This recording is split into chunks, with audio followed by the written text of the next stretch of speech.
दोस्तों, क्या आप जानते हैं चीनी राजाओं के अजीबोगरीब किस्से, जिसने की शराब की झील बनवाई थी। जी हाँ दोस्तों, कहते हैं कि सत्ता का नशा दिमाग पर चढ़कर बोलता है तो व्यक्ति अजीबोगरीब काम करने लगता है। आज हम आपको बताते हैं ऐसे ही कुछ चीनी राजाओं के बारे में। दोस्तों, आपका एक बार फिर से स्वागत है टॉप 10 में। तेजी से बढ़ते इंडिया के नंबर 1 एंटरटेनमेंट चैनल से जुड़ने के लिए सब्सक्राइब करें और बेल आइकन को दबाएं।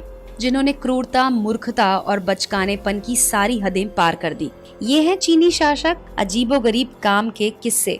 ईस्वी 266 से 290 तक राज करने वाला एम्परर बुजिन राजवंश से नाता रखता था। उसका बहुत सारा समय हरम में बीतता। उसके हरम में 10,000 से ज्यादा महिलाएं थीं। इतनी महिलाओं के बीच किसके साथ समय बिताया जाए ये तय करने के लिए वो एक अजीब तरीका अपनाता था। वो हर रात एक ऐसी गाड़ी में बैठकर आता जिसे बकरियां खींचती थी। ये बकरियां जिस हरम की जिस महिला के पास रुक जाती वो उसे ही चुन लेता था। दूसरा राजा था किंग जोउ ऑफ शोंग। ईसा से 1075 साल पहले गद्दी पर बैठा। उसका शासनकाल ईसा पूर्व 1046 तक रहा। उसने शराब की झील बनवाई। उस झील के बीच में एक छोटा सा टापू था। जोउ के आदेश से उस टापू के पेड़ों पर मांस के टुकड़े लटकाए जाते थे। जोउ अपनी रानियों और हरम की महिलाओं के साथ वहां घूमने जाता। वे लोग शराब पीने के साथ साथ मांस खाते थे। इसके बाद है जुआनजोंग के हरम में 40,000 महिलाएं थीं। जी हाँ दोस्तों, सुनकर बहुत अजीब लगता है, लेकिन तांग राजवंश के एम्परर जुआनजोंग ने 712 से 756 ईस्वी तक 44 साल राज किया। अंत समय तक उसके हरम में महिलाओं की संख्या 40,000 तक पहुंच चुकी थी। जाहिर है इतनी सारी महिलाओं के लिए उसके पास समय नहीं होता था। इसीलिए हरम की महिलाएं कविताएं लिखती, गणित और साहित्य पढ़ती और शहतूत के पेड़ों की देखभाल करती। इसके बावजूद जुआनजोंग ने हर समय महल में महिलाओं की संख्या बढ़ाना नहीं छोड़ा।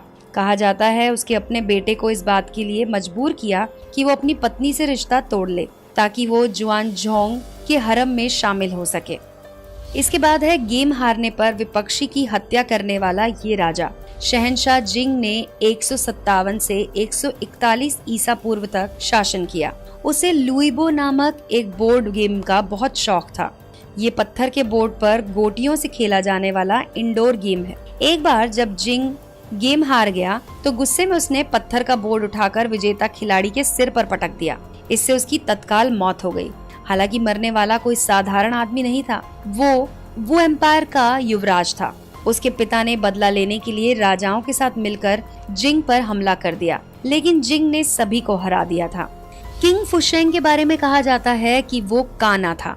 बचपन में वो बाज के घोंसले से अंडा चुरा रहा था तो उसके झपट्टे में उसकी आंख फूट गई। अपनी एक आंख को खोने के बाद वो इतना कुंठित हो गया कि उसे सामान्य बातचीत में भी रिक्त, गायब, कम, हीन, बगैर जैसे शब्द अपने नाम का मजाक उड़ाते लगते थे। उसने ऐसे शब्दों का प्रयोग अपराध घोषित कर दिया था जिसकी सजा मौत थी। किंग वू ने क्वीन राज पर ईसा पूर्व 310 से 307 तक राज किया था। देखने में भारी भरकम वू को अपनी मसल्स दिखाने का बहुत शौक था। वो दिमाग और ज्ञान के बजाय शरीर की ताकत को महत्व देता था। वू ने जानकारों और बुद्धिमानों को ऊंचे पद से हटाकर पहलवानों को बिठा दिया था। एक बार उसके राज्य के एक मजबूत व्यक्ति मेंग्यू ने उसे वजन उठाने की चुनौती दी, लेकिन इस कंपटीशन के दौरान वेट लिफ्टिंग करते हुए वू के घुटने चटक गए। इसके चलते भीषण दर्द सहते हुए 8 महीने बाद उसकी मौत हो गई।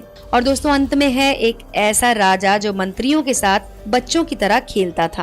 1505 से 1521 के बीच राज करने वाले एम्परर ज़ेंगडे को 13 वर्ष की उम्र में राजगद्दी मिल गई थी। इसके चलते वो अपना बचपन जी नहीं पाया, लेकिन इसकी पूर्ति के लिए वो तरह तरह के खेल खेलता था। उसके मंत्रियों की ड्यूटी थी कि वो व्यापारियों की तरह कपड़े पहनकर उसके साथ व्यापारी ग्राहक खेल खेलें। चिड़ियाघर में जानवरों का शिकार इस तरह करता था जैसे कि जंगल में विचरण कर रहे हों।